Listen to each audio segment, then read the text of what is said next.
vocês, aqui é o canal, dando continuidade aqui com as aulas. Hoje, falando a respeito aqui do assunto de funções, né? E hoje vou dar continuidade aos assuntos. Na aula anterior eu falei a respeito de função sobrejetora. Dando continuidade aqui no mesmo segmento, vou falar a respeito hoje de função bijetora. Está aqui a definição para vocês.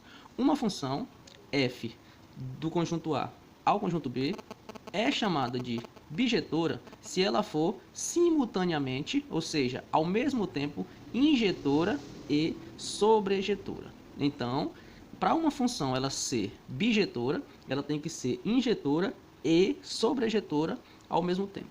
Então, toda vez que isso acontece, a gente vai dizer que ocorreu uma bijeção ou uma correspondência biunívoca entre o conjunto A e o conjunto B. Tá bom, pessoal? Então, não esqueça disso. Para uma função ela ser bijetora, ela tem que ser ao mesmo tempo injetora e sobrejetora. Tá bom? Se tiverem alguma dúvida entre essas duas funções aqui, dê uma olhadinha nas aulas passadas para vocês relembrarem. Tá? Coloquei aqui para vocês como exemplo para ficar mais fácil o entendimento, a absorção desse conteúdo. Tá bom? Eu tenho aqui dois exemplos. Dada a seguinte função, né, dada por esses dois conjuntos aqui, o conjunto A e o conjunto B. Vamos verificar se essa é uma função bijetora ou não, tá bom? Bom, para ser uma função bijetora, como a gente acabou de ver, ela tem que ser ao mesmo tempo injetora e sobrejetora, né? A gente lembra que para ser uma função injetora, para cada elemento do conjunto A, existe um único elemento correspondente no conjunto B, ou seja, no conjunto de partida. Então, para ser uma função injetora, quando a gente tem um conjunto de flechas, né, no conjunto B, no conjunto de chegada, não pode sobrar nenhum elemento. Né? A definição de função injetora diz isso. No conjunto B, não pode restar elementos. Nesse caso aqui, ó, como não está restando nenhum elemento, então a gente diz que é uma função injetora. Então, agora a gente tem que verificar se ela é uma função sobrejetora. Qual que diz a função sobrejetora? A função sobrejetora diz que a imagem tem que ser igual ao conjunto de chegada, ou seja, tem que ser igual ao conjunto B. A gente pode observar que a imagem são todos os elementos aqui do conjunto B. Com isso, a gente pode verificar que essa função ela é sobrejetora e, ao mesmo tempo, injetora. Com isso, eu posso dizer que aqui é uma função bijetora, que a gente também pode chamar de bijetiva. Tá bom? Vamos verificar esse outro elemento aqui. Bom, nesse caso aqui, ó, a gente já pode perceber de cara, com esse elemento aqui, ó, que tem duas flechas seguindo para esse conjunto. Então, de cara, a gente pode perceber que essa função ela não é injetora, porque para ela ser injetora, não pode seguir duas flechinhas para o mesmo elemento, para o mesmo conjunto de partida. E a gente pode perceber, ó, que a imagem é igual ao contradomínio, ou seja, é igual ao conjunto de chegada, ela é sobrejetora. Mas, como ela não é injetora, com isso ela não é bijetora. Tá bom? Pronto. Agora, vamos verificar aqui mais alguns exemplos, colocando como referência aqui, ó, algumas definições, algumas leis de formação de funções. Tá bom? Aqui ele está pedindo para verificar se a função abaixo ela é bijetiva, ou seja, se ela é uma função bijetora. Como é que eu vou saber isso? Primeira coisa que eu tenho que fazer é verificar se ela é injetiva e depois verificar se ela é sobrejetiva, tá bom? Se ela for tanto injetiva como sobrejetiva, então ela vai ser uma função bijetiva, tá bom? Nesse caso aqui, ó, a minha lei de formação da função é f de x igual a x ao quadrado. Eu posso utilizar aqui tomando valores para x e encontrar valores correspondentes para f de x. Tomando aqui valores para x, eu vou achar valores correspondentes aqui para f de x. Tá bom?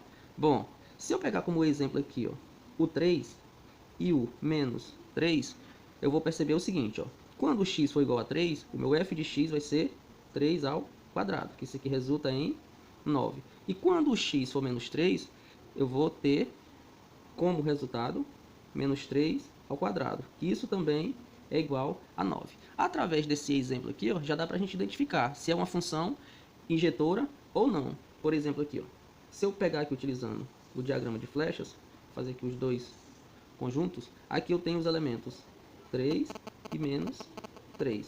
certo? Resultou em um mesmo elemento 9. Com isso, ó, eu tenho duas flechinhas seguindo para o mesmo elemento. Vocês podem perceber isso aí, né? E quando isso acontece, a função ela não é injetiva. E se ela não é injetiva, constatamos também que ela não é bijetiva. Então, com isso, esse aqui não é uma função bijetiva. Tá bom? Vamos ver mais um exemplo aqui para a gente finalizar.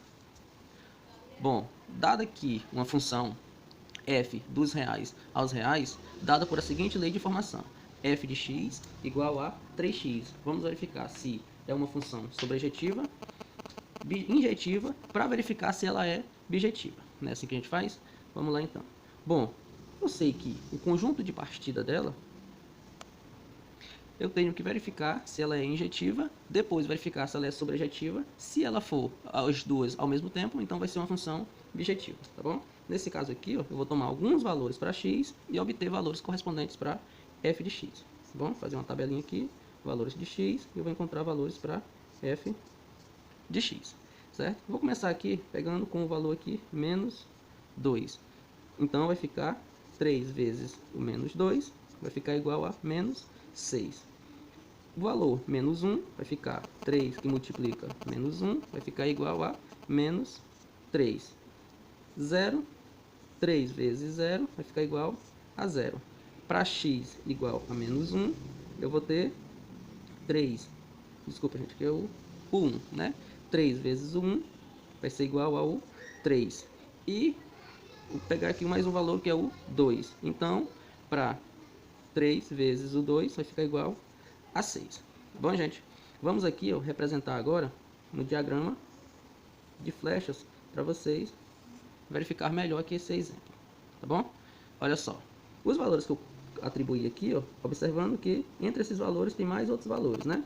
Tem o valor menos 2, menos 1, 0, 1 e 2. Observa que tem outros valores, que o primeiro conjunto aqui é composto pelos números reais, tá bom?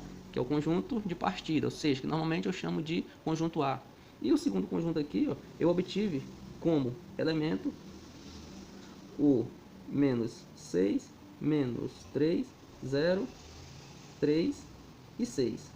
Observando também, pessoal, que tem outros elementos, né? Que aqui o conjunto de chegada também é composto pelos números reais. Então, tem infinitos elementos, tanto nesse conjunto como nesse conjunto. Então, aqui, ó, eu posso montar aqui as flechazinhas, né? Toda vez que o meu x for menos 2, eu vou encontrar menos 6, menos 1, menos 3, 0, 0, 1 vai para o 3, 2 vai para o 6. Então, gente, com isso eu posso determinar, ó, que para cada elemento que eu tiver aqui no x, eu vou obter o triplo aqui no elemento, no conjunto B, desculpa. Para cada elemento x do conjunto A, que no caso é o conjunto dos números reais, é o meu conjunto A, e esse outro conjunto é o conjunto B, então para cada elemento x que eu tomar aqui para esse conjunto A, ou seja, para o conjunto dos números reais, eu vou obter no conjunto B, que também é o conjunto dos números reais, o seu triplo. Com isso, eu posso constatar que ela é uma função injetiva, né? Então, eu vou ter para cada elemento do conjunto A, eu vou ter um diferente elemento para o conjunto B. E ela também vai ser uma função sobrejetiva. Por quê? Porque para cada elemento do conjunto B, eu vou obter o triplo. Então, sempre vai existir um elemento aqui no conjunto B, que é o conjunto dos números reais. Sempre vai haver um elemento, certo? Então, com isso, como ela é injetiva e ao mesmo tempo sobrejetiva, como ela cabe essas duas propriedades aqui, então ela vai ser uma função bijetiva, tá bom? Bom, gente, vamos ficando por aqui. Espero que vocês tenham compreendido, tá? Qualquer dúvida, vocês podem postar nos comentários, tá?